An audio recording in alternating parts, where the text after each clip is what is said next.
Assalamualaikum warahmatullahi wabarakatuh.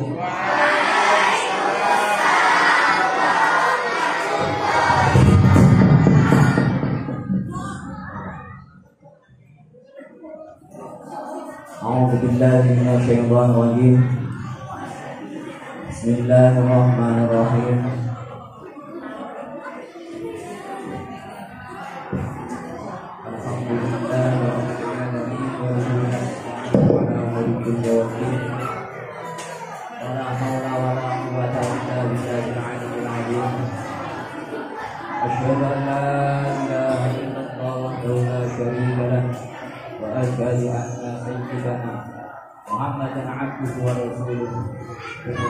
Allahumma shalli wa sallim wa barik ala sayyidina Muhammad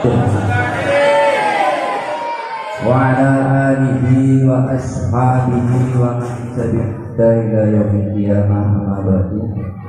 Yang saya hormati wabil khusus Bapak Kiai Muhammad Rizki selaku pengasuh Yayasan An-Nahdiyah, juga pengasuh Pondok Pesantren Nurul Quran, dan juga selaku pendiri dan Nurul Iman, dan juga yang saya hormati seluruh Dewan Asatidzah daripada Nurul Iman ataupun dari Pondok Pesantren, dan juga yang saya cintai seluruh santriwan-santriwati dari Nurul Iman ataupun santriwan-santriwati Pondok Pesantren Nurul Quran. Semoga kita semua siang hari ini senantiasa dalam keadaan walafiat, amin, terkuman.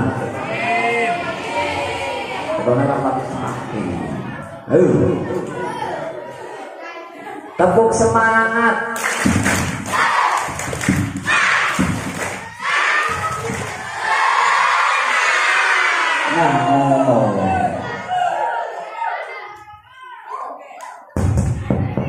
Ngaji kudu semangat. Semangatnya cuma kalau bermain.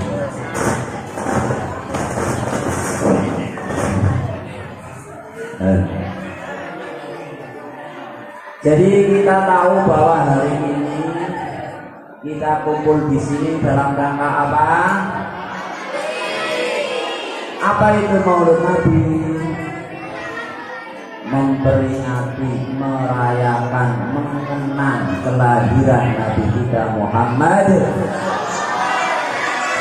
sallallahu alaihi wa alihi wasallam. Jadi kita sebagai umat Islam harus bangga mempunyai Nabi, mempunyai guru, yakni Nabi Muhammad sallallahu alaihi wasallam. Tentunya kita dalam hal ini selain kita mencintai juga harus mengenal. Sudah kenal Nabi? Kenal belum? Pernah ketemu? Pernah lihat? Nah, kamu kenal dari mana? Kenal kondi? Kondi ketok perlu pernah lo? Nabi Muhammad pernah ketok? Ah, bohong itu. Kenal Nabi Muhammad? Kalau nggak kenal bagaimana bisa jin? Maknanya kita dalam memperingati Maulid Nabi ini adalah memperingati hari kelahiran orang yang paling kita cintai melebihi segala-galanya. Jadi kalau kita nggak kenal bagaimana kita bisa cinta, modal kita masuk surga adalah termasuk mencintai Nabi Muhammad. Cinta belum? Cinta belum? Saya mau cerita sini ngajinya bentar wae. Nanti jam 4 alarm ya. Jam 4 alarm. Ingatkan. Enggak habis bar. Jok suwe. Jadi seperti ini. Siapa Nabi Muhammad itu? Pertama kita kenal, kita tahu sering dilakukan. Siapa ayahnya? Abdullah kenal? Enggak. Siapa ibunya? Kalian kenal? Nah ya, itu repot orang senang piye ora kenal. Makanya kamu kalau pengen senang, pengen cinta, kenali dulu. Terus siapa? Di mana dilahirkan? Di mana? Pernah tahu Mekah? Loh, nanti yo karo. Mekah nang ndi lho nang kono iku nang sebelah. Opo? Kalian iya. Benar Mekah. Kaya apa Mekah ora. Nah. Wah, boleh senang ke cinta gombal. Cinta apa sih? Cinta. Nah, kalau namanya senang pasti tahu siapa namanya, siapa ayahnya, di mana rumahnya. Mana lah? Ada. Pasti penasaran kepo, ketemu. Itu lu bapaknya awal langsung penasaran ingin tahu. Mana lah? Tahu. Itu lo mamanya, aku langsung kepo, penasaran ingin tahu koyo apa mamanya. Mana lah? Tahu rumahnya? Oh di sana rumahnya. Ayo coba lihat, penasaran. Ya enggak? Itu tanda tenanan. Berarti kita kalau hanya sekedar tahu cintanya itu masih diragukan, masih cuma di mulut belum sampai di hati. Makanya harus kenal betul. Kapan Nabi Muhammad dilahirkan? Kapan? Tahun gajah. Apa itu tahun gajah? Apa no tahun gajah?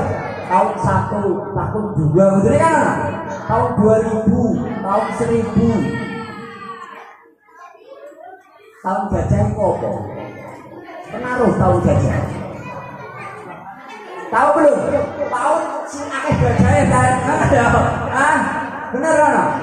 Ya bener apa lah, bener sithik.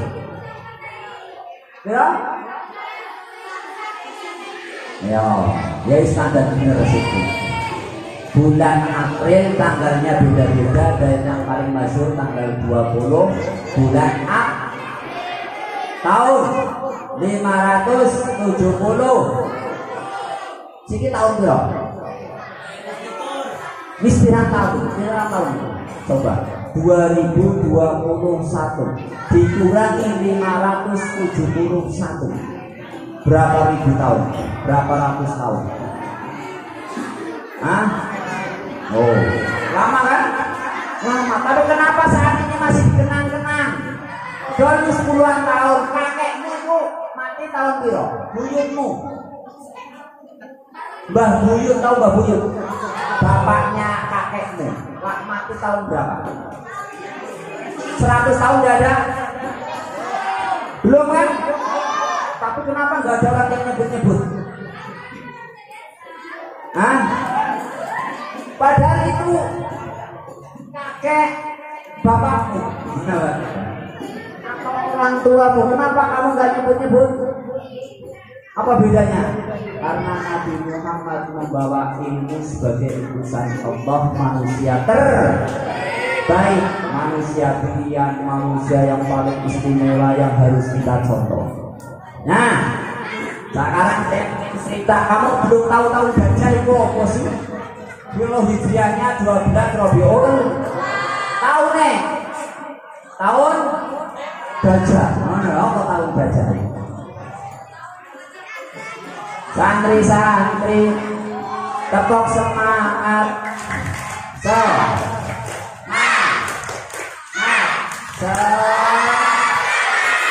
Sallu ala Nabi Muhammad. Jawabnya yang jelas, Allahumma sholli.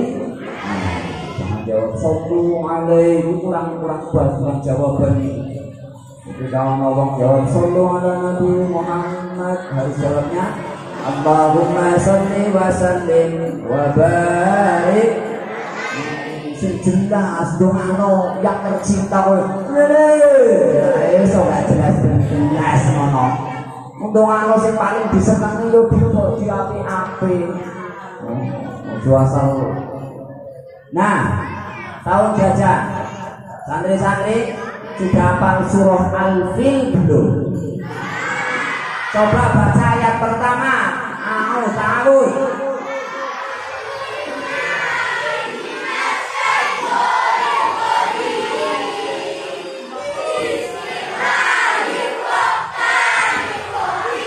Ayat 1.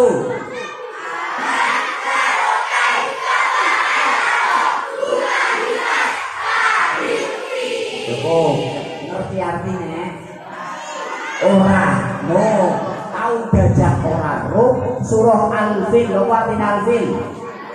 Gajah, no. Apa hubungannya? Al-Fil artinya surat, punya arti apa? Bahwa dalam surat tersebut Allah menceritakan tentang tahun gajah. Yo, sing santri iso ngamak-ngani ora? Ayo, alam taro apa artinya? Wis siji A.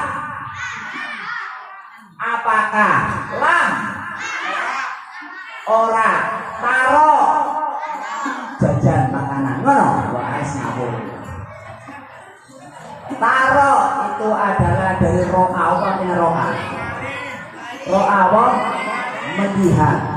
Oh, karena memang mutalakhir jadi lam taro pendek karena jazm. Oh, coba digabungkan. Alam taro. Apakah tidak melihat? Siapa tahu? Kaifa. Apa kaifa? Fa'ala. Apa fa'ala? Ada artinya ada yang pelaku. Rob buka Tuhan bi ashabil fil, pada pemilik gajah. Coba gabungkan. Alam taro, apakah kau tidak memperhatikan? Kalau melihat jawabannya, yo perlu ya Allah, itu zaman biyen. Ya. Alam taro artinya apa ora delok? Apa kamu enggak melihat? Apa ora melek? Gimana ya? Ya enggak? Benar seperti itu artinya. Jawabanmu, enggak ya Allah, saya enggak melihat. Lu salah. Maknanya apakah kau tidak memperhatikan? Perhatikan apa? Kaifa fa'ala rabbuka, bagaimana Allah atau Tuhanmu melakukan bi ashabil fil, pada pemilik. Siapa pemilik gajah itu? Raja Abu. Siapa? Raja Abu. Berapa tentaranya? Gajah berapa? Pernah dengar? Banyak atau dikit? Katanya 60.000. Katanya berapa? 60.000. Akeh apa sih? Iki kowe ana 1.000 ora? Bene ya, enek 1.000. No, kalau ini ada 1.000 kalikan 60. Gajah semua, gajah kecil atau besar? Pernah lihat? Segede apa? Gajah besar-besar tambah 60.000. 60.000. Apa tujuan gajah itu? Kenapa gajah itu dihancurkan oleh Allah? Karena mau menghancurkan Kak. Ini sebenarnya Ustadz, karena waktunya singkat saya nggak mau cerita detailnya, kapan-kapan saja. Intinya kamu tahu bahwa apa itu tahun gajah, yakni yang diterangkan dalam surah Al ayat kedua. Oke, sedikit. Alam yaj'al kaidahum. Alam apa tadi artinya? Apakah tidak? Yaj'al, Allah menjadikan kaidahum, rekayasa mereka, tipu daya mereka atau politik mereka. Kaid itu punya arti apa? Politik strategi. Fi tadlil, dalam kesesatan. Jadi gini ceritanya. Tidakkah Allah menjadikan apa tadi? Politik mereka, strategi mereka dalam kesesatan. Jadi dulu ada pemimpin orang Yaman yang namanya Abu Roh. Itu karena cemburu. Cemburunya apa di Mekah? Emosi, nesu. Mekah itu kota metropolitan. Apa metropolitan? Kota yang sangat dikenal lah, dikenal oleh banyak kalangan. Kenapa? Karena Allah Ka'bah. Kenapa? Siapa yang bangun Ka'bah? Nabi Ibrahim. Nabi Ibrahim tahun itu. Nah, salah pokoknya ribuan tahun sebelum Nabi Muhammad lah. Kalau sampai saat ini ya sudah lebih dari 3.000 tahun. Nah, karena seluruh orang Yaman rata-rata tiap tahun wisata, wisata Mekah, berarti wisata haji. Intinya ya di sana ibadah, ya macam-macam. Kalau dulu tak ibadah tidak ibadah telanjang, ibadah bukan? Hah?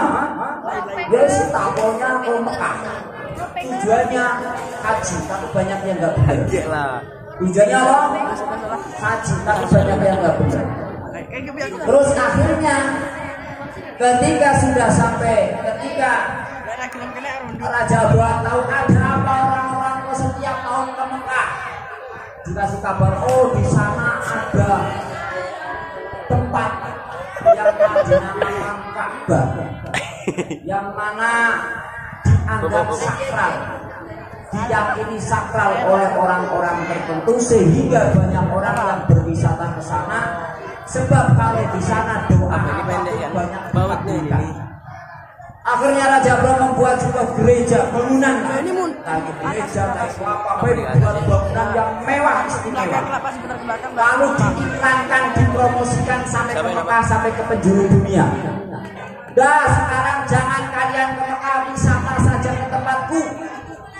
Nanti di situ apapun permintaanmu akan saya kabulkan, kata Abraham seperti itu. Ternyata orang Mekah ada yang dengar, ada yang tahu. Wah, di Yaman ada bangunan yang ingin menyaingi Mekah. Sementara Ka'bah itu dulu kecil, lingkungannya kumuh, nggak jelas lah. Pokoknya tempatnya itu nggak begitu, nggak indah sama sekali. Berada di tengah jurang, padang pasir panas. Sementara di Yaman dibuat sebuah oleh Abraham. Lalu ada orang Mekah yang merasa yang ecek. Saya lupa namanya. Dia pergi ke Yaman, pilih jajan seperti apa tempatnya. Masuk ke dalam gereja tersebut, lalu dikasih kotoran, dicolek-colek, Masih jalan. Iya, nah, dengan seperti itu gua sakit hati. Pantas gak? Ya pantas, bangunannya diore-tore, dibuat tulisan macam-macam. Abraham sakit hati. Lalu dia bersama tentaranya karena Abraha belum tahu Mekah seperti apa, Ka'bah seperti apa. Lalu membawa tentara 60.000 pasukan gajah yang lengkap dengan sarana perang. Dulu tentara gajah tentara paling kuat. Colosio tentara paling kuat. Tentara terkuat sekarang apa paling hebat? Tank gajah, pesawat tempur. Mana ya? Dulu itu kalau seandainya Abraha zaman sekarang mesti sarana-sarana itu yang dibawa, pesawat tempur, terus tank gajah segala, armada-armada perang menuju Mekah. Ketika sampai Mekah ternyata kalau tentara aneh. Ketika sampai Mekah ketemu pimpinan orang Quraisy. Siapa pimpinan itu? Kakeknya Nabi Muhammad SAW. Siapa? Abdul. Ketemu di sana. Ketika sampai ke Mekah, Abraha menyita banyak hewan-hewan ternak, disita karena dianggap ya bagaimana politik perang, politik apa? Perang supaya perangnya menang, salah satu politiknya disita ekonominya, disita hartanya. Ketika disita, lalu Abdul Muthalib datang pada Abraha. Waktu itu Abraha sangat kagum karena Abdul Muthalib orangnya tinggi, besar, gemuk, mengerikan. Orangnya nampak punya wibawa yang sangat besar. Abraha turun dari gajahnya dan penuh dengan rasa hormat. Abraha itu lalu bertanya pada Abdullah, "Kaukah pimpinan Quraisy?" "Iya." "Apa yang kau mau?" "Saya mau untaku dikembalikan." Wah, Abraha kaget. "Saya kesini mau menghancurkan tempatmu itu loh, yang sangat kau kagumi, yang sangat kau idolakan, yakni apa, Kak? Saya mau menghancurkan itu. Kenapa kau datang menemuiku hanya menginginkan unta? Saya nggak butuh untamu. 200 unta," kata Abdul Muthalib. "Kalau Ka'bah itu bukan urusan Ka'bah itu urusan Tuhan, pemiliknya. Saya adalah pemilik unta. Kembalikan untaku, Ka'bah urusanmu." Nah, kata Abdul Muthalib seperti itu. Ternyata berapa? Ternyata nggak ada yang nunggu. Sia-sia saya membawa ribuan tentara semene yang kayaknya mengejarkan apa yang waktu itu ukurannya kecil. Ternyata begitu nggak, ia dipandang sebelah mata oleh Abraha. Lalu ketika itu Abdul Muthalib memerintahkan kepada kaum Mekah, kaum Mekah keluarlah, biarkan Abraha mau menghancurkan Ka'bah. Itu adalah ada pemiliknya, yang siapa? Allah. Urusan Allah. Mana? Urusan kata Abdul berdoa, "Ya Allah, ya Rabbil Ka'bah, wahai pemilik Ka'bah, itu rumahmu akan dihancurkan oleh mereka. Tunjukkan yang terbaik." Lalu orang Mekah keluar semuanya dari kota Mekah. Ya, lalu tentara gajah masuk. Belum sampai ke Ka'bah semua gajahnya deprok, duduk. Ya, duduk. Nggak ada yang suruh berjalan, itu nggak ada sama sekali. Sampai emosi. Iya caranya nggak ada. Nah itu yang dimaksud alam naj'al kaidahum fi tadlil. Ketik politik strategi wong Abraha yang akan menjadi Ka'bah hanya dalam kesesatan sia-sia sebab urusannya dengan Allah. Terus lanjut ayat ketiga. Wa arsalna alaihim tayran ababil. Artinya wa arsalna rasul apa ini? Utusan fazan af'ala, jadi arsalna kami terus tayran. Iya. Sudah segitu ya. Ya, wa arsalna alaihim, atas mereka tayran sebuah burung ababil yang berkelompok. Jangan ngomong burung ababil itu bukan nama. Ababil itu bahasa Arab yang punya arti berkelompok dan terus berbaris berurut-urutan, tidak henti-henti. Oh, berarti namanya bukan. Lalu Allah membawakan apa? Memerintahkan sekelompok burung. Sekelompok burung. Kaya apa manuke? Iku kalau sahabat yang menceritakan banyak versi, ada yang mengatakan tubuhnya seperti serigala tapi punya sayap, ada yang mengatakan seperti anjing tapi punya sayap. Itu burung-burungnya aneh lah, yang nggak pernah dilihat di alam semesta ini sebelum dan setelahnya. Lalu burung tersebut lanjutnya ayat 4. Tarmihim bihijaratin min sijil. Tarmi melempar. Tarmihim melempar mereka. Siapa mereka? Tentaranya Abu. Bihijaratin dengan batu. Dengan hijara itu batu kecil, batu kerikil, sorry. Min sijil, dari tanah yang dipanaskan. Dari apa? Tarmihim. Lalu burung tersebut itu membawa batu kecil-kecil yang panas, ya, yang dijatuhkan pada tentaranya Abraha. Terus lanjutannya ayat 5. Faja'alahum ka'asfin ma'kulin. Lalu burung-burung tersebut menjadikan mereka, yakni tentara-tentara gajah, seperti dedaunan yang dimakan ulat. Yang dimakan ulat, apa ulat? Ular. Jadi ketika ketibanan ulat itu langsung lepek habis. Tiba-tiba itu lepek habis. Hah? Bukan meleleh, kalau meleleh ada bekasnya. Ini seperti kena batu panas, terus kejatuhan kerikil, langsung tiba-tiba tergogol yang dimakan ulat dulu. Habis, sehingga ketika itu orang Mekah, rombongan yang bermutualin dan kawan-kawan, ketika melihat kejadian itu hanya terbengong. Oh, sisanya nggak ada yang bisa pulang lagi ke Yaman kabar ini.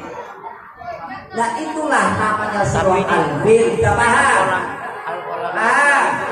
Itu kejadian di mana Nabi Muhammad dilahir setelah sebulan setengah. Kejadian itu di bulan Muharram, awal Muharram tahun baru Hijriah kurang lebih. Ya, menurut kabar ada yang menceritakan itu di tanggal 10 Muharram atau di bulan Asyura. Apa di hari Asyura 10 Muharram menurut riwayat, kalau a'lam. Nah setelah sebulan setengah baru Muharram, terus bulan Safar. Setelah Safar Mundut atau Rabiul Awal. Rabiul Awal tanggal 12, hari ke-12 Rasulullah SAW dilahirkan. Nah, tahun yang nggak ada, maka dari itu tahun yang disebut tahun gajah. Dulu ini namanya tahun karena belum ada hitungannya. Tahun-tahun itu maka kejadian. Tahun gajah karena tahun Hijriah itu dimulai dari kapan? Hijrahnya Nabi Musa. Siapa yang menentukan tahun? Apa? Anak-anak ini urunnya menentukan pertama tahun Hijriah pada zaman sahabat Umar bin Khattab. Dimulainya sejak hijrahnya Nabi, cara itu nih. Tapi penentuan penentuannya pada zaman sahabat Umar. Penentuannya mulai sejak hijrahnya. Ya, sudah paham? Paham? Jadi maknanya kita satu, hikmahnya satu, tahu surah Al-Fil, bisa mengartikan. Coba terjemahkan bareng-bareng. Baca dan terjemahkan. 1, 2, 3. Na'ud.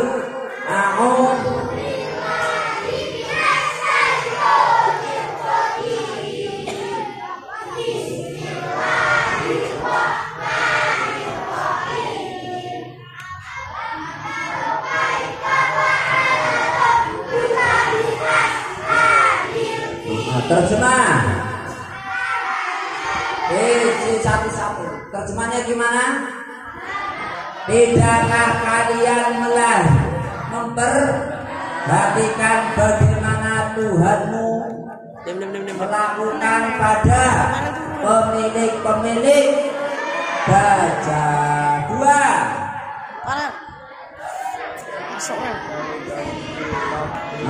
Apa terjemahnya? Tidakkah atau apakah tidak kami menjadikan politik mereka dalam terus tiga Dem lewat.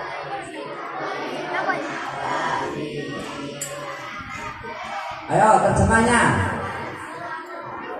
Kami memutuskan kepada mereka burung-burung yang bertumpuk-tumpuk atau berkelompok-kelompok.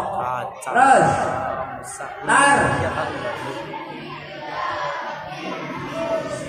yang burung-burung tersebut melemparkan batu dari tanah yang dipanas.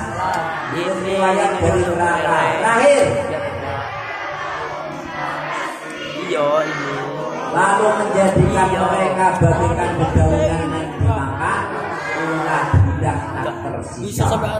Ya itu dinamakan tahun Dajjal. Dikendorin agak ini mereng Nabi Muhammad kapan dilahirkan? Tahun ini ndak apa itu tahun Dajjal yang disebutkan dalam surah Al-Fil. Ayo, kagetnya udah selesai yuk. Paham ya? Jadi maknanya yang terakhir sebenarnya ada beberapa hal yang harus ketahui kalau kita benar-benar cinta menunjukkan kecintaan kepada Nabi kita Muhammad SAW. Catatan paling penting senang-senanglah bersolawat. Apa? Bersolawat. Nah, saya sarankan kalian ingin jadi orang hebat, sukses dunia, banyak harta yang bermanfaat, mau? Sukses akhirat, banyak ilmu yang bermanfaat, mau? Banyak sholat, minimal 500 kali sehari, yakin insya Allah selamat Allah, bahagia dunia akhirat. Tapi harus dunia sholat, tapi sholawatnya teresapi. Mungkin kalau setiap sholat pasti kalau 5 waktu itu kalau ikuti harus di 100 berarti sehari semalam berapa? Kau mau sholawat orang naik pas wiridan? Hah? Pinggir itu apa anak berarti seperti itu. Sallallahu alaihi Muhammad setiap sholat 100 jadi kalau sehari semalam 5. Kalau kamu rajin itu dan kamu resapi sampai hati, yakin jaminan lah di dunia hidupmu enak, di akhirat insya Allah mendapatkan syafaat Nabi Muhammad. Allahumma senang bersolawat. Seandainya ketinggalan kudu dhewe nang kuri sallallahu Muhammad terus ojo nyanyi sih gak jelas. Tulisan solawat sama tulis dalam bukumu, ditulis solawat, kamu lukis yang lukis solawat. Yang terbaik itu tulisan solawat. Jadi itu yang saya pesankan karena itu modal utama. Kapan siapa yang sekali baca solawat dia akan mendapatkan 10 kebaikan. Arti 10 kebaikan, maka itulah setiap satu kebaikan akan menghapus kesalahan-kesalahan, kekeliruan atau keburukan kita.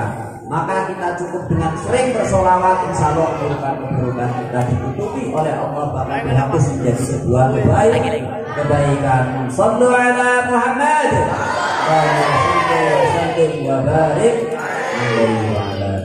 Demikian dari saya, kurang lebihnya sudah melewati batas waktu cukup sore, jadi kurang lebihnya saya mohon maaf yang sebesar-besarnya. Semoga sedikit tapi bisa memberikan pencerahan dan manfaat kepada kita semuanya, dan juga mengenal kepada masyarakat kita, saudara-saudara kita, dengan wujud kita kepada Nabi kita Muhammad SAW.